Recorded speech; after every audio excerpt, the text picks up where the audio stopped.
right, welcome back to the Breaking the Cycle podcast. Aaron couldn't make it today, so we're going solo. Today we're going to go over latest racing news over the last couple weeks. We're going to talk about, in my opinion, the best Virginia racing events. And when we can get Aaron back on, we'll go into more depth on that. And then the new stuff that piqued my interest. So let's get into it. First things first with racing, the helmets are getting absolutely hideous. I thought Trek was pushing it with the Ballista, which, to be fair, I own that helmet. I do think it's kind of ugly. I kind of like it. It's like pushing that line between like groundbreaking and just absurd. And I kind of liked it. But after I've seen, 2 weeks of racing, I got to say, I think people are taking it too far. And I'm sure there's aero gains to be had, but there's got to be a line. Maybe it's just I'm getting old and I don't want to keep up with the trends. But in particular, if you have not seen the new POC aero helmet that EF Education was running or warming up in, and I think the women's team was running, or the Cask helmet that Ineos, a few of the guys have been running, it's next level weird. And, I know the point is to go as fast as possible, but man, if there was any style in cycling which is up for debate, I think it's out the window now. The POC one is probably the most ugly helmet I've ever seen. It basically looks like one of their time trial helmets. It's got the magnets right along above the forehead where there's actually a visor that'll go up there. I know there was a Giro helmet a couple years ago that did that. I thought that one was ugly too. Apparently everyone else did because nobody runs it now. But I don't know, maybe that kind of thing is coming back into play. Cask also has a new helmet, and their whole thing was kind of covering up the top half of the ears, claiming that that's a big aero benefit. To be fair, the POC thing did this, or the POC helmet did the same thing. They're both kind of covering up those ears. I don't know how many watts an ear is covering, but I don't know if it's worth the discomfort, especially in the longer rides. Now, the Ineos guys did run that Cask helmet, but the POC helmets I've seen, I think one of the women's riders won a race on it, but most of the guys, if they're warming up on it, switched. I'm guessing they were just a little too hot, trapping all that extra heat. So aero versus heat, I think in the big races, we're not going to see those helmets. I kind of hope not, because I do not love them. In my opinion, Cask, over the last, 3 years has been the best helmet maker as far as aesthetics go. But this one, no chance. I think they took a big step back. Obviously, that's my opinion, and I would love to know if any of you guys feel any different. But for me, that's a big loss, no matter how many watts you gain. And this coming from, it's a little hypocritical, me running the Ballista. But I'd say that was the line, and anything past that is over the top. But yeah, like I said, that's just me, and I'm getting old, so maybe I just can't keep up with it. Bigger racing news, Van der Poel won the Cyclocross World Championships. In my opinion, probably the most boring race of the season. Not that there have been many exciting ones, but for me, the most exciting race of the season was Benidorm in Spain. It was Pidcock for a little bit, Van der Poel and Wout van Aert all battling it out. And if you haven't watched this race, whether it's the highlights or the full race, go back and watch it. It was, I'll be honest, I don't even watch cyclocross that much. This race was insane. There was this road climb that everybody would just hammer up. And in different laps, you get to see Wout van Aert. Well, if you're going to watch it, pause or skip ahead or whatever, because I'm going to, spoil it, obviously. But we'd see either Wout van Aert or Van der Poel just gas it from the bottom of that climb. And I think Van der Poel passed like 20 dudes in one ascent of that climb. And we saw Van Aert do the same thing earlier on. It was a tight race. We saw a group with Van der Poel and Van Aert drop Pidcock. Pidcock was able to chase back. Pidcock chased back and then kind of stumbled and fell on the barriers. They were really high barriers. So that happened in the race. Van Vanderpool tried to cut a corner too tight and actually slammed into a barrier that he said apparently he thought was softer than it was. He hit it pretty straight on, but kind of his race was over after that. He was just fighting for a top 10. And Wout van Aert kind of had control of the race at that point, and he had been jumping the barriers every single lap. So the last lap, when he's got a chance to, he's got a lead, he's got a little bit of space, he decides to dismount and just play it safe over the barriers and trips over the bike trying to remount, falls over. Not panic. He was kind of in control, but getting back up, he kicked the saddle off his bike, which is wild enough. But then he remounted, and I don't think I want to know what that felt like, but remounting on a bike without a saddle is wild. I think that the rails were still on the saddle, so it wasn't just a seat post, but that cannot have felt good. But he remounted, adrenaline's pumping. This was the last lap, and he's able to finish it out, win the race. But win a race without a saddle, like the big three all had a crazy crash. It was back and forth. Really, I think the most entertaining cyclocross race I've ever seen. So for me, forget the World Championship. I'd say that Benidorm race, if I'm pronouncing it right, was my highlight of the cyclocross season. Road racing, Simon Yates won the Alula Tour on the last day of the race. I think that's formerly the Saudi Tour. Good for his team. Jaco Alula, I think they were pushing pretty hard to win that race. They brought some big names. I think it just came down to experience on that last climb. There was a couple guys jumping early. Simon Yates just kind of bid his time and was able to take the win on that stage. And because it was a shorter race, he hadn't lost any time, able to take the overall win. So congrats to him. When we get Aaron back on, I want to have a debate about the Yates. And I'm curious. I have gone back and forth as to which Yates I think has been more impressive for the last few years. So I'm curious to hear what Aaron thinks. And if you guys got any comments, let me know. Finally, if you're looking for a team to root for in some of these smaller races, Project Echelon, a US-based team, has been over in Spain. They've been racing in the Challenge Mallorca, the Valenciana, and then starting February 8th, tomorrow, they're going to be doing the Tour de la Provence. So some big races that they are kind of engaged in the Challenge Mallorca, which I was trying to follow during the school day at lunch because I would never watch during school. Ethan Crane had the Mountains jersey after being in a break all day. I think also the sprint jersey for a little bit. Scott McGill, I think, got a top 10, and then Hugo Scala got in the break as well. They're just doing a good job of being represented. In the Valenciana, I think Tyler Stites got 1 or 2 top 10s.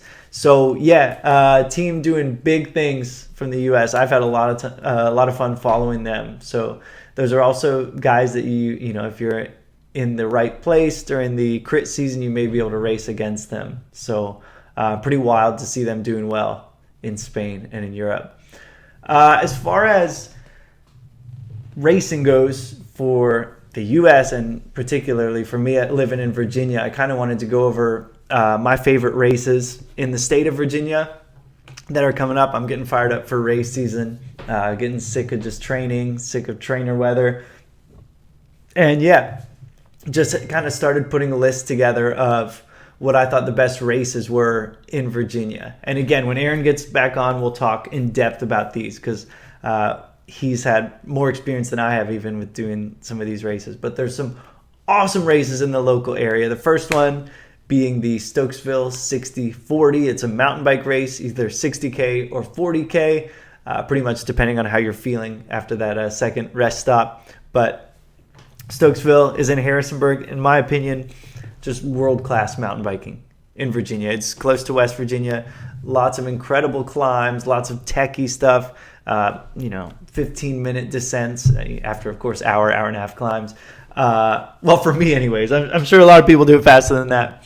But the Stokesville 60-40 is a blast. If you have a mountain bike, my brother and I did it on hardtails, but definitely recommend a full suspension if you've got one. Probably more trail-oriented bike. You can do it on a cross-country one. but there's some techie stuff. You might have more fun on a trail bike unless you're trying to win the thing. But full suspension, I'd say, is the move. Just a super fun race, super cool guy that puts it on. And yeah, we'll talk more about that when Aaron gets on there. Later on in the season, they have the Stupid 50, which is in the same area, but that's a 50-miler. There's also a 40 and a 30-mile option. But those two races in that Stokesville mountain bike series are incredible. Now, unfortunately, they used to have a Stokesville gravel series. Unfortunately, some of the locals didn't like having those races in that area because there was a 3-race series there that was really, really cool. Just brutal gravel races, multiple 5-mile climbs, all unpaved. Really cool stuff. So I keep checking Bike Reg. I keep trying to listen to see if any of that stuff will make it back, but no dice so far.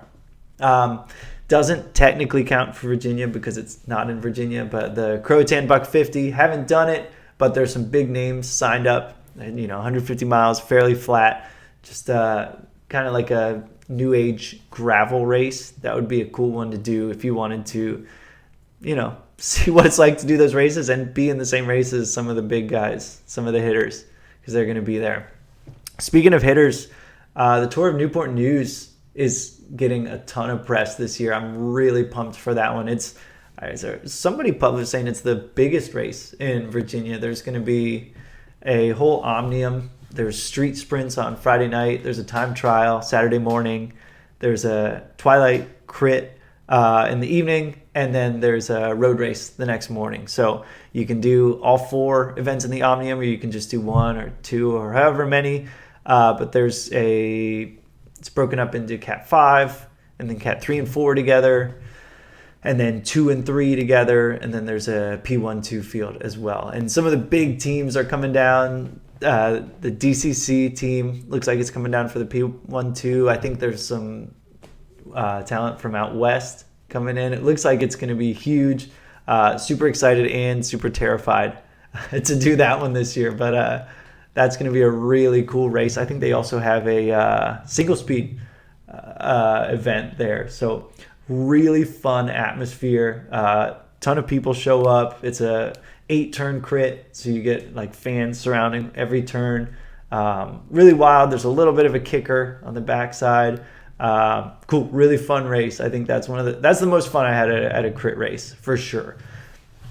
And I don't want to talk too much about it without Aaron here because I think he's got a lot to add to that. But there are some awesome races in Virginia. Obviously, I skipped a bunch of them, but those are kind of my highlight ones. My recommendation, if you haven't done a mountain bike or gravel race, give it a shot. It's a different atmosphere. Dare I say it, I have a lot more fun at gravel and mountain bike races than I do at a crit. And it's a different experience. You're building different strengths, and all of those things will, I think, contribute to doing better in whatever kind of racing you're doing. But more on that later. Now, as for new stuff, I wanted to knock this out because I know I put Aaron to sleep when I talk about the new gear that I've been watching. First off, on the mountain bike side, the new Pivot Switchblade is got me pretty fired up. Not something I'm ever going to buy. It is steep pricing. We're talking like 7 to 10K, but it's a carbon trail bike. I don't know that I care that much that it's carbon, but I did get to rent one of these in one of those Stokesville weekends. It's 160 mil in the front, 142 mil of travel in the shock. Just, a trail moving almost towards enduro, but 65 degree head angle. So I would still call it a trail bike, but just a real cushy trail bike. To be honest, the last gen model I rode was the fastest bike I've ever ridden. And they haven't changed anything drastically with any of the bike's angles or geometry, just a little bit of tweaking, which I think is good because that was one of the coolest bikes I've ever ridden. So rather than recommend buying one, if you can find a way to, rent out a demo, I know it's a different story post-COVID, but if you could find a way to rent out a Pivot Switchblade, it's a little slack. It's a long bike for climbing, but it's going to handle anything. It's a little bit too much bike for where I live, but as far as a take out west, take east coast, any of the techie stuff, pivot switchblade is awesome. I'd say this bike would be a yes for me if you're absolutely loaded.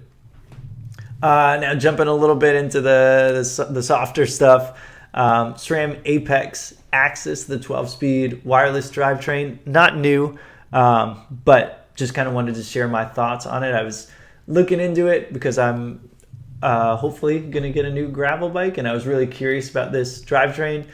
It's the cheapest wireless drivetrain you're going to get. Now, cheap is relative. I think it ends up being just over $1,000 for the full drivetrain. I wouldn't buy the drivetrain. I would just get a bike that's already kitted with it if you can. The benefits of that Apex Axis is one, it's wireless. It's going to have just about the same shifting actuation, just with parts that are a little bit heavier, which I've said before, I'm not convinced it matters that much. So if weight doesn't matter that much, then this is a cheaper way to get that same electronic shifting, which is cool. It's totally wireless, so it's easier to work on or be creative if you want to swap stuff out. And it's compatible with any of the higher grade Axis stuff. So I'd say that's a big win because you could kind of upgrade parts as you go if you wanted to. Again, not sure if that's your best use of money, but that's an option.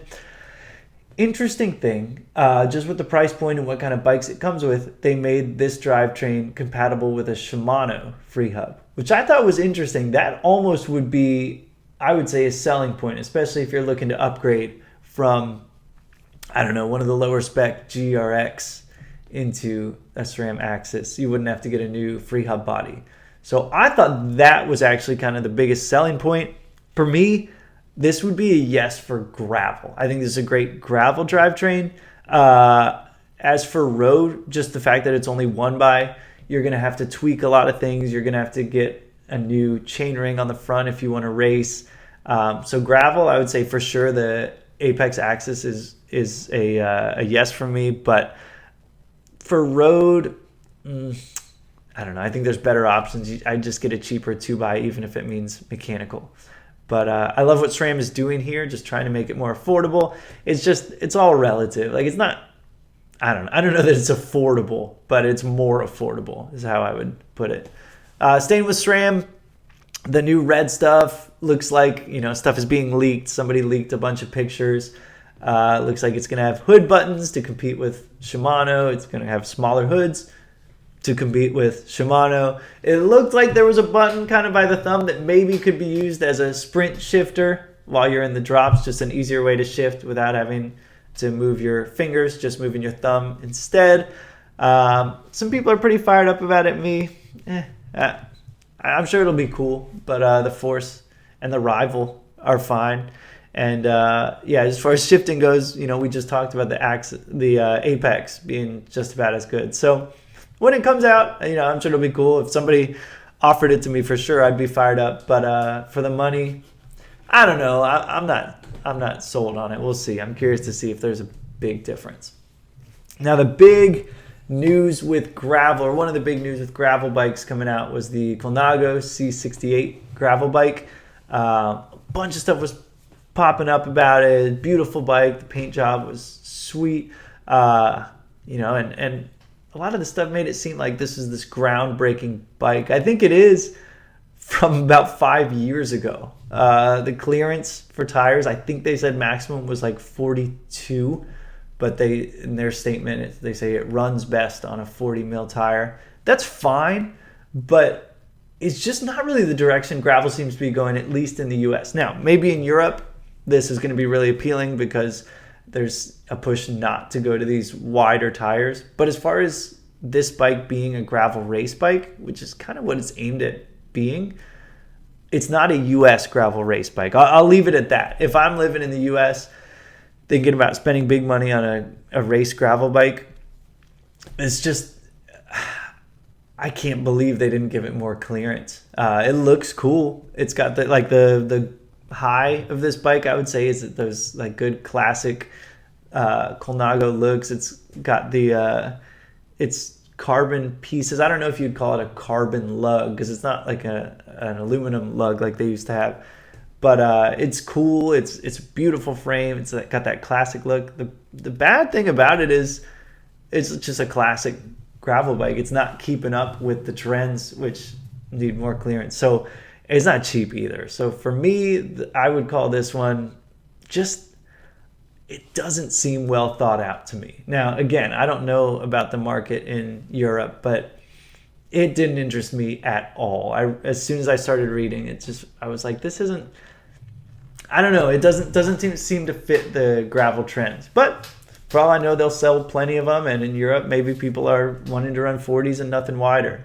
So in the US, I'd say, man, save some money and get something that you're going to be able to ride faster on just for having a wider tire clearance.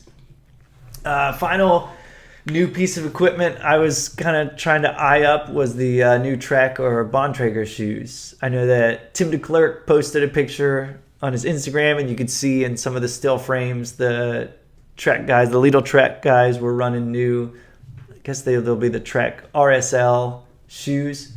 There was one set that looked pretty similar to the outgoing Triple X shoe, and there was one set that kind of looked like a big sock. I guess like shape-wise, a little bit like that S-Works Aries shoe. I'm intrigued. They're not lookers, either one. The new regular, like the regular shoe, RSL shoe, looks pretty much like the old ones. A bit boring. Not hideous, just not going to catch your eye. And the sock shoe, definitely not boring, but it looks to me like a wrestling shoe. And if you pull up a picture, and then if you don't know what a wrestling shoe pull up a picture of that, it looks like a wrestling shoe. Now, in the all white, I think it'll look all right because everything will blend. The black with the gold, cool color idea, but like I said, I don't know. I don't think it's a looker. So it could very well be super comfortable, and if that's the case, then that's great. But those shoes don't have me excited. I would say more curious about the whatever that new Trek bike is gonna be. But the shoes, I'd say like I would try them, but I don't think I would spend full price when there's better looking options out there. But in any case, that's what I've seen over the last week or two for new stuff coming out. I'll keep on the prowl trying to find some new stuff to update you guys on. And when we get Aaron back on, we'll talk more about some of the racing stuff and some of the Virginia races. But thank you guys so much for listening. We'll see you next time.